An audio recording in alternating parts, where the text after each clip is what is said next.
your passport, you can actually get a U.S. passport either as a U.S. citizen or not. What?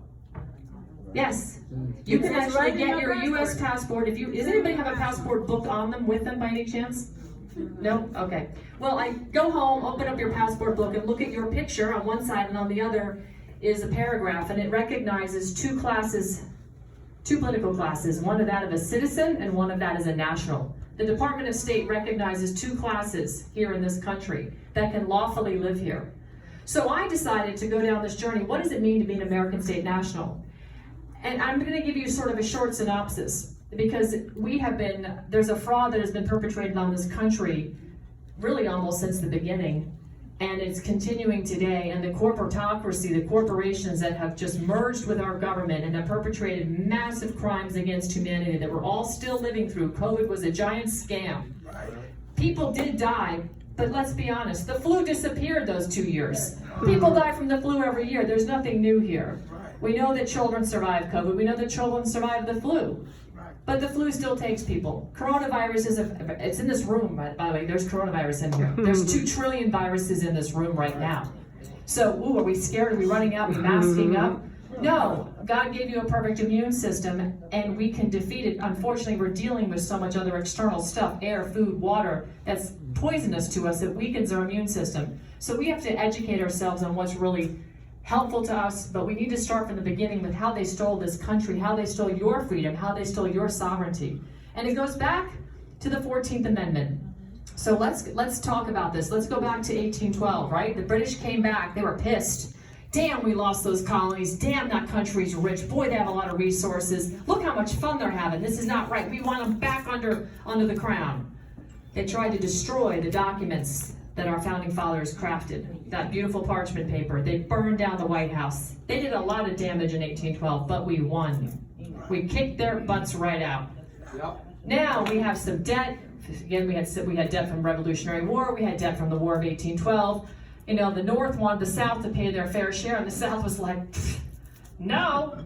We went to war again. Yeah, slavery was an issue, but there was more to it. Okay? In 1819, the 13th Amendment was drafted, and it was agreed upon. Do you know what the original 13th Amendment was about, Darlene? That no one with a title of honor can serve in our Congress. Title of nobility, correct. So title of nobility, the reason the original 13th Amendment was drafted after the War of 1812 was because we didn't want kings, queens, squires running our country. They came back to try and steal it from us, and we said, no thank you. In 1819, that's what passed. No titles of nobility shall serve. There's 19 copies of the original 13th Amendment that have been codified into parchments all over this country. That got buried because of the Civil War. And it resurfaced again in 1865 when they rewrote the 13th Amendment and made it about involuntary servitude, slavery. Okay? That's the first big lie. The second big lie was 3 years later in 1868, the 14th Amendment was drafted, and they tried to shove it down everybody's throats. 41% of the states said, we don't want this. 2 actually held out. New Jersey and Ohio said, God, no, we don't want to be part of the United States. We don't want to lose our freedom as Virginians, New Jerseyans, Ohioans, New Hampshireans, whatever. They didn't want to change their title. They didn't want to change their status. They wanted to remain a union of states where we were independent nation states trading amongst ourselves. Everything was great. We were Americans. Were we not Americans from 1776 till 1868? We were Americans. In 1868, they forced the United States citizenship status on everybody. Unconstitutionally, by the way, because it was done under duress. That's a fraud. And that was proven in 1878, United States versus Throckmorton. Fraud vitiates everything. I'm sure you've heard that phrase before. So now we're U.S. citizens in 1868, but 3 years later, the USDC, the United States District of Columbia, was formed and incorporated, a federal corporation, that's right, governed by a legislative democracy. Meanwhile, America was a constitutional republic. So you see, we had 2 different governments going on in this country. But that same year that they incorporated the U.S., the Bar Association was also formed. Now, we all know that the Bar Association is really responsible for most evil in this country. Thank you. right? Yeah. They're just a dues, they're nothing more than Teamsters, except they have titles of nobility. What do we have running around Capitol Hill right now? Lots of attorneys. Lots of attorneys, lots of titles of nobility, lots of esquires. And the corporation, the corporate shield, the corporate construct was born. The attorneys have been behind it all. And I know some great attorneys who agree with me. One of them is Todd Callender, Tom Renz. They both agree. You should do what Ann did. You should opt out of this crazy system. Because what has happened with the corporation and the incorporation of everything, the federal government, then all of the states became subchapters, your municipalities, your counties, all of it down the line, they've all incorporated. So those de jure constitutional seats of government were abandoned for working for the corporation. Your police officers, I know there's great police officers. We respect our law and order like President Trump says, but there's a lot that just work for the corporation. They work for the municipal, they're policy enforcers. They're not following the Constitution.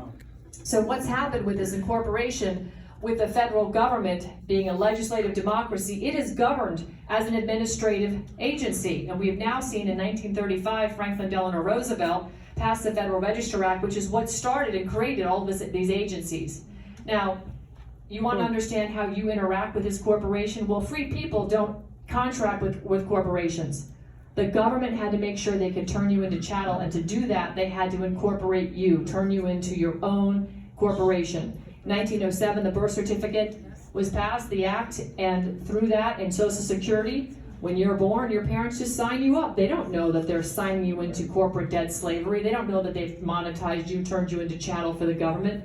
That's the only way the government can truly enslave you, is through mandates and through contracting with your corporate vessel. So while you, the free man, with your first and last name, uppercase, lowercase, you believe you exist, what the corporation has done with the federal government, the corporation of the federal government has done is they've contracted and turned you into a vessel, a corporate shield of yourself with your all caps name. Look at your drivers, your Social Security, your passport, your bank statements. Anything that's titled in your name is always all caps. That's the corporate construct.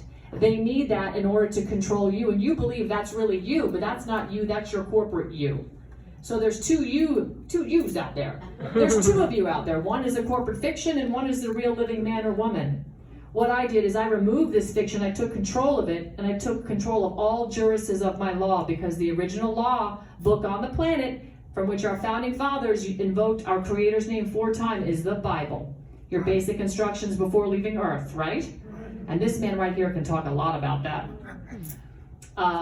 So God gave us dominion over the earth, right? Your water, your air, your land. The devil, of course, sees everything in mirror. That's your LAW, your law. So you see, what's legal is not lawful. What's lawful is not legal. The Constitution is the highest law of the land. It comes and it's ordained by God. God made man. We drafted that Constitution. Man created government. And through government, we create corporations. Right? You have to go to the Secretary of State if you want to create a corporation, an LLC or a partnership, right? Yep. So this is the hierarchy. And these corporations, the federal government and all the corporations, they are governed under administrative law. Not our law. Our law is the Constitution up here. And what's happening, why you see Kerry Lake and others that have lost election lawsuit after election lawsuit, well, of course, they have attorneys who love getting paid, and if you keep finding a never-ending battle, you're just on the payroll. No disrespect. But most of the attorneys don't understand what's happened. They're fighting down here on administrative level when they need to be fighting up here on the constitutional law level. They need to be fighting on those grounds. But here's the other problem. These federal judges, they've all come up through the system, through the Bar Association. That's the Old Boys and Girls Network. They have no incentive to stand on this law of the land. They have every incentive to drag you down here and fight down here, because you can't win. Who can memorize millions of pages of codes and statutes?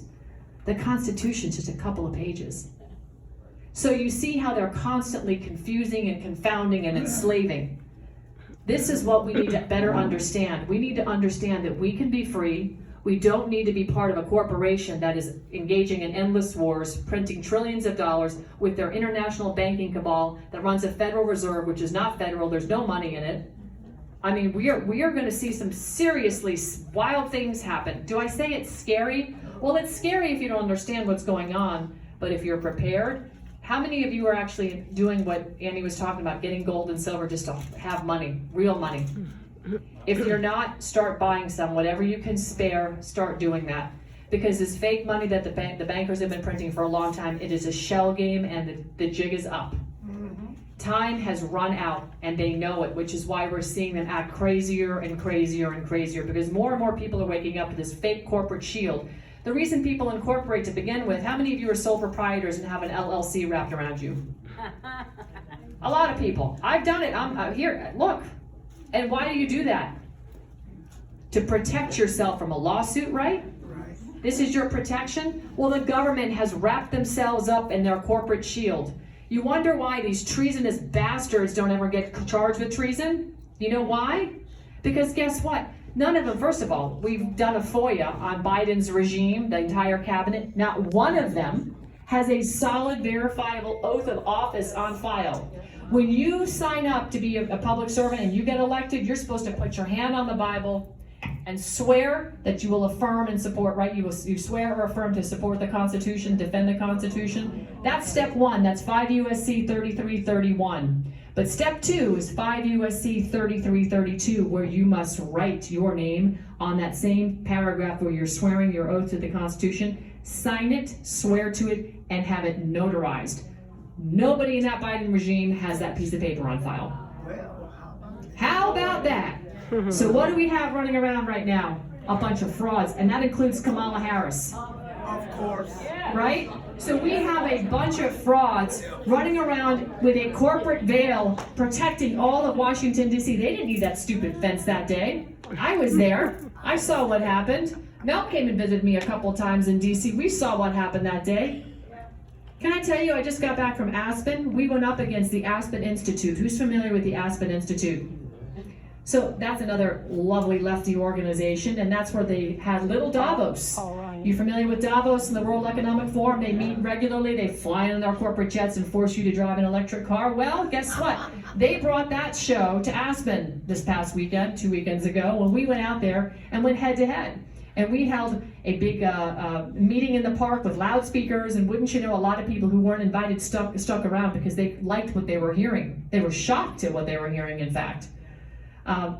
Little Fauci was terrified of us. They took his name off their website knowing that we were coming to Aspen to go head to head with these people. Good for you. Thank you. Little Fauci also found out that yours truly was doing live broadcasting in one room, and he was supposed to be meeting with other mainstream media, friendly for him, in the room next door. He refused. He told that guy, I'm not going in there because she's in there. You're welcome. So we shut them down in a big way, and one of the really important, powerful things that happened was on Thursday, we held a prayer vigil in the park. A lot of people that weren't expecting us to be there, that stuck around to listen to what we had to say, and later, big names I can't reveal, but big names, contacted us saying we had no idea. These are families in Aspen that run big things all over this country. They have lots of stores, that's all I'll say. They were like, holy cow, we had no idea we want to support. I mean, and we're going to go back in September, and Mel's coming with me this time. So we had the prayer in the park, and the interesting thing was we actually prayed to reclaim the ground in Aspen, to take it back from the evil. 2 days later, this is not good, but Jim Crown, are you familiar with the Crown family? He's part of Aspen Institute. He's one of the founders. He's also General Dynamics. He's also on the board for the JP Morgan